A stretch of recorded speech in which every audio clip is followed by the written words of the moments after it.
பரிசுத்த நாமத்துக்கு ஸ்தோத்திரம். இந்த தினத்துக்கான தேவனுடைய வார்த்தையானது ஏசாயா 40ஆம் அதிகாரத்திலே 29ஆம் வசனம் 30-31 பார்க்கும் பொழுது எல்லாருக்கும் தெரிந்த பகுதி. சோர்ந்து போகிறவனுக்கு அவர் பலன் கொடுத்து சத்துவம் இல்லாதவனுக்கு சத்துவத்தை பெருக பண்ணுகிறார். இளைஞர் இளைப்படைந்து சோர்ந்து போவார்கள், வாலிபரும் இடறி விழுவார்கள் என்று சொல்லி பார்க்கிறோம். தேவன் இந்த நாட்களிலே சோர்ந்து போகிறவனுக்கு அவர் பலன் கொடுக்கிறவர், சத்துவம் இல்லாதவனுக்கு சத்துவத்தை பெருக பண்ணுகிறவர், வல்லமை இல்லாதவனுக்கு அவர் வல்லமையை கொடுக்கிறவர் என்று சொல்லி நாம் பார்க்கிறோம். சோர்ந்து போகிறவனுக்கு தேவன் பலன் கொடுக்கிறவர்.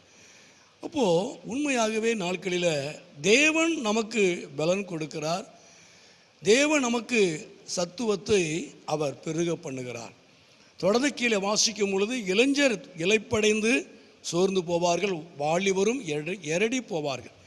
இது எதை காட்டுகிறது சொன்னால், தன்னுடைய பலத்தை நம்பியிருக்கிறவர்கள், தன்னுடைய பலத்தை, தன்னுடைய ஐஸ்வர்யத்தை, தன்னுடைய ஞானத்தை, தன்னுடைய சமுதாயத்தை, தன்னுடைய குடும்பத்தை, பொருளாதாரத்தை நம்பி இருக்கிறவர்கள் அதாவது சோர்ந்து போவார்கள், அவர்கள் எரடி விழுவார்கள்.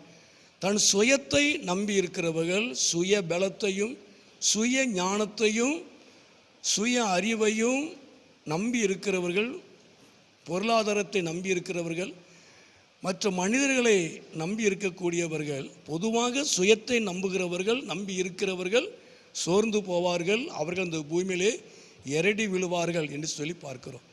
ஆனால் தேவன் சோர்ந்து போகிறவனுக்கு பலன்னு சொல்லிட்டு கடைசியில் அந்த 31 வாசிக்கும் பொழுது கர்த்தருக்கு காத்திருக்கிறவர்கள் என்று சொல்லி நாம் பார்க்கிறோம். உண்மையாகவே சோர்ந்து போகிறவனுக்கு தேவன் எப்பொழுது பலன் கொடுக்கிறார் என்று சொன்னால், என்னால் முடியாது, எனக்கு பலன் தேவை, எனக்கு சத்துவம் தேவை, வல்லமை தேவை என்று சொல்லி அவருடைய சமூகத்திலே நாம் காத்திருக்கும் பொழுது அவர் நமக்கு புது பலனை கொடுக்கக்கூடியவராய் இருக்கிறார். உண்மையாகவே நமக்கு வரக்கூடிய எல்லா காரியமும் அது தேவனிடத்திலிருந்து வரக்கூடியதாக இருக்கிறது.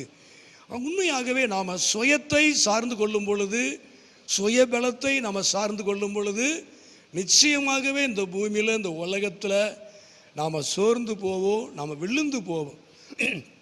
ஆனால் கர்த்தரை நம்பி அவருடைய சமூகத்திலே நாம் காத்திருக்கும் பொழுது, என்னால் முடியாது என்று சொல்லி காணப்படும் பொழுது நிச்சயமாகவே நம்முடைய சோர்வுகளை, நம்முடைய இளைப்புகளை, நம்முடைய ஒன்றுமில்லாத அந்த இயலாமையை தேவன் மாற்றுவதற்கு புது பலனை கொடுத்து கழுகை போல செட்டைகள் அடித்து எழும்பத்தக்கதாக, பிரகாசிக்கத்தக்கதாக கர்த்தர் நமக்கு உதவி செய்கிறவராய் அவர் இருக்கிறார்.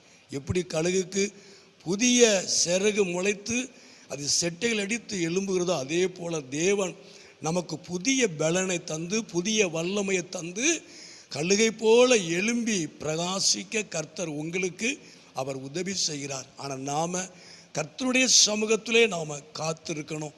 ஆண்டவரே, என்னுடைய சோர்வுகளை மாற்றும், என்னுடைய சோர்வுகள், என்னுடைய இயலாமையை நீர் மாற்ற வேண்டும், எனக்கு ஒரு புது பலன் வேண்டும் என்று சொல்லி சமூகத்திலே காத்திருக்கும் பொழுது சுயத்தை சார்ந்து கொள்ளாமல், மற்ற மனிதர்களை, பொருளாதாரத்தை நாம் சார்ந்து கொள்ளாமல், நாம் தேவனை சார்ந்து காத்திருக்கும் பொழுது தேவன் உங்களுக்கு புதிய பலனை தந்து அவர் உங்களை பிரகாசிக்க பண்ணுவார், அவர் நாமத்தை மகிமைப்படுத்துவார்.